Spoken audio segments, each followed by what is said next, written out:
فالراجل مسك اول واحده، فلانه فين التصريح الامني؟ وات مايكروفيلم بليز. وات مايكروفيلم؟ مايكروفيلم ارحمني. طيب العروسه قال لها معكيش تصريح، فمتاسف جدا مش هينفع تسافري. طيب قفل الباسبور.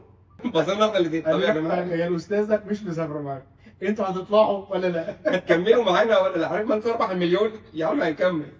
دخل عليا محمد جلال، استاذنك في التصريح الامني؟ قلت له لا انا جاهز جدا. طلعت له التصريح بتاع الجيش، بص قال لي ممتاز، ده التصريح بتاع الجيش. فين بقى التصريح بتاع الداخليه؟ ايه؟ وبعدين قفل الباسبور. قال طيب هو كده الاستاذ مش مسافر معاك. بص له. بص لي يعني كده الاستاذ مش مسافر معاك، هكمل. هكمل.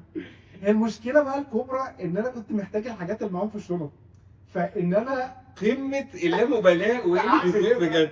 هي الفكره ان في لحظه حزن وتوتر، هما الاثنين مش مسافرين معانا وبتاع، مش عارف اعمل ايه. فانا رحت بعد كل المناسبه، معلش يا جماعه انا عارف ان ظروفي مش احسن حاجه، اللي معاه حاجه نطلعها.